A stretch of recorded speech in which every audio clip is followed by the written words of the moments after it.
ಸರಿ, ಇವತ್ತು ನಾವು ಆಧುನಿಕ ಆರ್ಥಿಕತೆಯ ಒಂದು ದೊಡ್ಡ ವಿರೋಧಾಭಾಸದ ಬಗ್ಗೆ ಮಾತಾಡೋಣ. ಇದನ್ನ ಕೇಳಿದ್ರೆ ಖಂಡಿತ ಆಶ್ಚರ್ಯ ಆಗತ್ತೆ. ಇದು ಬರೀ ಒಂದು ಸಂಖ್ಯೆ ಅಷ್ಟೇ ಅಲ್ಲ, ಇದು ನಮ್ಮ ದೇಶದ ಲಕ್ಷಾಂತರ ಇಂಜಿನಿಯರಿಂಗ್ ಪದವೀಧರರ ಭವಿಷ್ಯದ ಮೇಲೆ ದೊಡ್ಡ ಪ್ರಶ್ನೆ ಚಿಹ್ನೆ ಇಟ್ಟಿದೆ. ಅಂದ್ರೆ ಇವತ್ತಿನ ಜ್ಞಾನ ಆಧಾರಿತ ಆರ್ಥಿಕತೆಗೆ ಅಂದ್ರೆ ಮಾಡರ್ನ್ ವರ್ಲ್ಡ್ಗೆ ಇವರು ಸಿದ್ಧರಿಲ್ಲ ಅಂತ ಈ ಸಂಖ್ಯೆ ಹೇಳ್ತಿದೆ. ಹಾಗಾದ್ರೆ ಯಾಕೆ ಹೀಗಾಗ್ತಿದೆ? ಇದು ಹೇಗೆ ಸಾಧ್ಯ? ಬನ್ನಿ, ಎಮಿಡಿಯಾ ಫೌಂಡೇಶನ್ನ ಸಂಶೋಧನೆಯನ್ನೇ ಆಧಾರವಾಗಿಟ್ಕೊಂಡು ಈ ಬಿಕ್ಕಟ್ಟಿನ ಆಳಕ್ಕೆ ಇಳಿದು ನೋಡೋಣ. ಹಾಗೆ ಒಂದು ಉತ್ತಮ ಭವಿಷ್ಯಕ್ಕಾಗಿ ಈ ಅಂತರವನ್ನ ಹೇಗೆ ಕಡಿಮೆ ಮಾಡ್ಬೋದು ಅಂತನೂ ಅರ್ಥ ಮಾಡ್ಕೊಳ್ಳೋಣ. ಸರಿ, ಇದೆಲ್ಲ ಶುರುವಾಗೋದೇ ಒಂದು ದೊಡ್ಡ ಕನ್ಫ್ಯೂಸಿಂಗ್ ಒಗಟಿನಿಂದ. ನಮ್ಮತ್ರ ಪದವಿ ಪಡೆದವರ ಸಂಖ್ಯೆ ಅಂಚಮಿದೆ, ಆದ್ರೆ ಕಂಪನಿಗಳಿಗೆ ಬೇಕಾದ ಪ್ರತಿಭೆಯಲ್ಲಿದೆ? ಒಂದು ಕ್ಷಣ ಯೋಚನೆ ಮಾಡಿ. ಪ್ರತಿ ವರ್ಷ ನಮ್ಮಲ್ಲಿ 3.5 ದಶಲಕ್ಷಕ್ಕೂ ಹೆಚ್ಚು ಪದವೀಧರರು ಹೊರಬರುತ್ತಿದ್ದಾರೆ. ಇದು ಸಣ್ಣ ಸಂಖ್ಯೆಯಲ್ಲ. ಆದ್ರೂ ಕಂಪನಿಗಳು ಯಾವಾಗ್ಲೂ ಒಂದೇ ದೂರ ಹೇಳ್ತಾವೆ, ನಮ್ಗೆ ಬೇಕಾದ ಸರಿಯಾದ ಜನರೇ ಸಿಗ್ತಿಲ್ಲ ಅಂತ.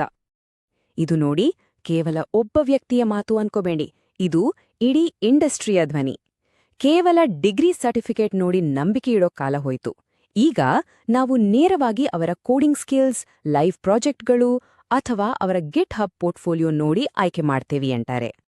ಹಾಗಾದ್ರೆ ಸಮಸ್ಯೆ ಇರೋದು ವಿದ್ಯಾರ್ಥಿಗಳಲ್ಲಿ ಅಲ್ಲ, ಖಂಡಿತ ಅಲ್ಲ. ಇದು ಹೇಗಿದೆ ಅಂದ್ರೆ, ನಮ್ಹತ್ರ ಇರೋದು ಹಳೇ ಕಾಲದ ನಕ್ಷೆ, ಆದ್ರೆ ನಾವು ಓಡಾಡ್ತಿರೋದು ಹೊಸ ಜಗತ್ತಿನಲ್ಲಿ. ನಮ್ಮ ಶಿಕ್ಷಣ ವ್ಯವಸ್ಥೆಯೇ ಇವತ್ತಿನ ಜಗತ್ತಿಗೆ ಹೊಂದಿಕೊಳ್ತಾ ಇಲ್ಲ. ಈ ಅಸಂಪರ್ಕಕ್ಕೆ, ಈ ದೊಡ್ಡ ಗ್ಯಾಪ್ಗೆ ಮುಖ್ಯ ಕಾರಣ ಏನ್ ಗೊತ್ತಾ?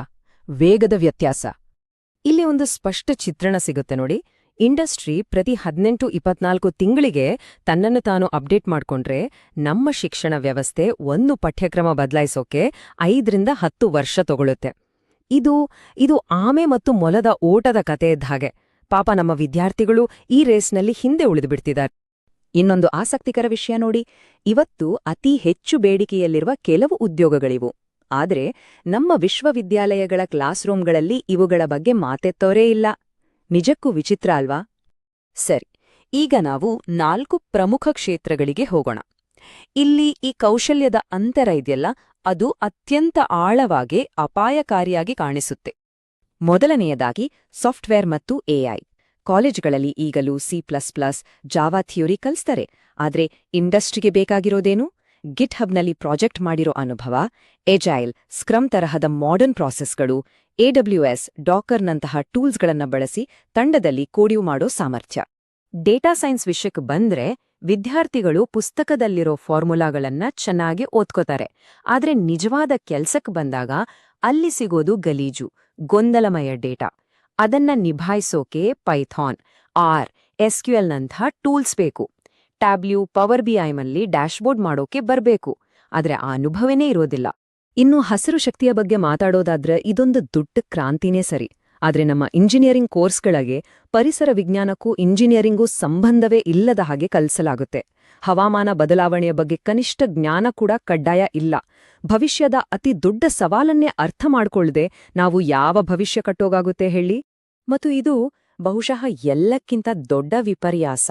ವೈಟ್ ಕಾಲರ್ ಡಿಗ್ರಿಗಳ ಹಿಂದೆ ಬಿದ್ದು ನಮ್ಮ ಸಮಾಜ ಕೈಕೆಲಸವನ್ನ ಕೀಳಾಗಿ ನೋಡ್ತೆ. ಇದರ ಪರಿಣಾಮ ಇವತ್ತು ನಮಗೆ ಸೋಲಾರ್ ಪ್ಯಾನೆಲ್ ಹಾಕೋರು, ಎಲೆಕ್ಟ್ರಿಷಿಯನ್ಗಳು, ವೆಲ್ಡರ್ಗಳ ತೀವ್ರ ಕೊರತೆ ಇದೆ. ಇದು ಕೇವಲ ತಾಂತ್ರಿಕ ಕೌಶಲ್ಯಗಳ ಕಥೆಯಲ್ಲ. ಇದಕ್ಕಿಂತ ಆಳವಾದ, ನಮ್ಮ ಕಣ್ಣಿಗೆ ಕಾಣಿಸದ ಒಂದು ಬಿಕ್ಕಟ್ಟು ಕೂಡ ಇದೆ.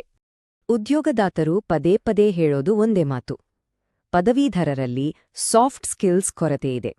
ಅಂದ್ರೆ ಸರಿಯಾಗಿ ಮಾತಾಡೋದು, ಬರೆಯೋದು, ತಂಡದಲ್ಲಿ ಹೊಂದ್ಕೊಂಡು ಕೆಲಸ ಮಾಡೋದು, ಹೊಸದಾಗಿ ಯೋಚನೆ ಮಾಡೋದು, ಈ ಥರದ ಮೂಲಭೂತ ಕೌಶಲ್ಯಗಳೇ ಇಲ್ಲ ಅಂತ. ಪ್ರತಿ ವರ್ಷ 1.5 ದಶಲಕ್ಷ ಇಂಜಿನಿಯರ್ಗಳು. ಯೋಚಿಸಿ, ಈ ಸಂಖ್ಯೆ ನಮ್ಮನ್ನ ಜಗತ್ತಿನ ನಾವೀನ್ಯತೆಯ ರಾಜಧಾನಿ ಮಾಡಬೇಕಿತ್ತು. ಆದ್ರೆ ನಾವು ಯಾಕಿನ್ನೂ ಹೆಣಗಾಡ್ತಿದ್ದೇವೆ? ಯಾಕೆ? ಯಾಕಂದ್ರೆ ನಮ್ಮ ವ್ಯವಸ್ಥೆ ಪ್ರಯೋಗ ಮಾಡೋದಕ್ಕೆ ಪ್ರೋತ್ಸಾಹಿಸಲ್ಲ, ಅದು ಅಂಕ ಗಳಿಸೋದಕ್ಕೆ ಮಾತ್ರ ಬಹುಮಾನ ಕೊಡುತ್ತೆ. ಇದರಿಂದ ಸೋಲಿನ ಭಯ ಅನ್ನೋದು ವಿದ್ಯಾರ್ಥಿಗಳಲ್ಲಿ ಆಳವಾಗಿ ಬೇರೂರುತ್ತೆ. ಮತ್ತು ಈ ಸೋಲಿನ ಭಯ ಅದೆಯಲ್ಲ, ಅದೇ ನಾವೀನ್ಯತೆಯ ಅತಿದೊಡ್ಡ ಶತ್ರು. ಆದರೆ ಒಂದು ಒಳ್ಳೆಯ ಸುದ್ದಿ ಇದೆ. ಈ ಸಮಸ್ಯೆಯನ್ನ ಸರಿಪಡಿಸಬಹುದು. ಇದು ಅಸಾಧ್ಯವೇನಲ್ಲ. ನಾವು ಮಾಡಬೇಕಾಗಿರೋದು ಇಷ್ಟೇ: ಶಿಕ್ಷಣ ಮತ್ತು ಉದ್ಯಮ, ಈ ಎರಡೂ ಪ್ರಪಂಚಗಳ ನಡುವೆ ಒಂದು ಗಟ್ಟಿಯಾದ ಸೇತುವೆಯನ್ನ ಕಟ್ಟಬೇಕು. ಹಾಗಾದ್ರೆ ಬನ್ನಿ, ಈ ಸೇತುವೆಯನ್ನ ಹೇಗೆ ಕಟ್ಟೋದು, ಈ ಅಂತರವನ್ನ ಕಡಿಮೆ ಮಾಡೋಕೆ ಯಾವ ನಕ್ಕರ ಹೆಜ್ಜೆಗಳನ್ನ ಇಡ್ಬೋದು ಅಂತ ಈಗ ನೋಡೋಣ. ಪರಿಹಾರದ ಒಂದು ಮುಖ್ಯ ಭಾಗ ಅಂದ್ರೆ ಕಲಿಯೋ ವಿಧಾನವನ್ನೇ ಪೂರ್ತಿಯಾಗಿ ಬದಲಾಯಿಸೋದು. ಕೇವಲ ಪುಸ್ತಕದಲ್ಲಿರುವುದನ್ನ ಬಾಯ್ಪಾಠ ಮಾಡೋದನ್ನ ಬಿಟ್ಟು ವಿದ್ಯಾರ್ಥಿಗಳು ನಿಜವಾದ ಸಮಸ್ಯೆಗಳಿಗೆ ಪರಿಹಾರ ಕಂಡಿಡಿಯೋ ಹಾಗೆ ಮಾಡೋದು. ಇದೇ ಪ್ರಾಜೆಕ್ಟ್ ಆಧಾರಿತ ಕಲಿಕೆ. ನೋಡಿ, ಈ 5 ಸುಧಾರಣೆಗಳು ನಮ್ಮ ಶಿಕ್ಷಣ ವ್ಯವಸ್ಥೆಯನ್ನ ಒಂದು ಮುಚ್ಚಿದ ಕೋಣೆಯಿಂದ ಹೊರಗೆ ತರಬಲ್ಲವು. ಇಂಡಸ್ಟ್ರಿ ಜೊತೆ ಸೇರಿ ಪಠ್ಯಕ್ರಮ ರಚಿಸೋದು, ಇಂಟರ್ನ್ಶಿಪ್ಗಳನ್ನ ಕಡ್ಡಾಯ ಮಾಡೋದು, ಇನ್ನೋವೇಷನ್ ಸೆಲ್ಗಳನ್ನ ನಿರ್ಮಿಸೋದು.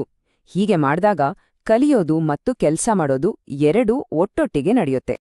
ಕೊನೆಗೂ ನಾವು ಅರ್ಥ ಮಾಡ್ಕೋಬೇಕಾಗಿರೋದು ಇಷ್ಟೇ: ನಮಗೆ ಇನ್ನಷ್ಟು ಕಾಗದದ ಡಿಗ್ರಿಗಳು ಬೇಕಾಗಿಲ್ಲ. ನಮಗೆ ಬೇಕಾಗಿರೋದು ನಿರ್ಮಿಸಬಲ್ಲ, ಸರಿಪಡಿಸಬಲ್ಲ, ಅಳವಡಿಸಬಲ್ಲ ಮತ್ತು ಹೊಸದಾಗಿ ಏನನ್ನಾದ್ರೂ ರಚಿಸಬಲ್ಲ ಜನರು. ಹಾಗಾಗಿ ಇದೆಲ್ಲವೂ ನಮ್ಮನ್ನ ಒಂದು ಅಂತಿಮ ಆದ್ರೆ ಅತ್ಯಂತ ಪ್ರಮುಖವಾದ ಪ್ರಶ್ನೆಯ ಮುಂದೆ ನಿಲ್ಲಿಸುತ್ತೆ. ಶಿಕ್ಷಣದ ನಿಜವಾದ ಉದ್ದೇಶ ಏನು? ಪರೀಕ್ಷೆಗಳಲ್ಲಿ ಪಾಸಾಗೋದಾ ಅಥವಾ ನಮ್ಮ ಕಾಲದ ನಿಜವಾದ ಸಮಸ್ಯೆಗಳಿಗೆ ಪರಿಹಾರ ಕಂಡಿದೆಯೋದಾ? ಈ ಪ್ರಶ್ನೆಗೆ ನಾವು ಕೊಡುವ ಉತ್ತರವೇ ನಮ್ಮ ದೇಶದ ಭವಿಷ್ಯವನ್ನ ನಿರ್ಧರಿಸುತ್ತೆ.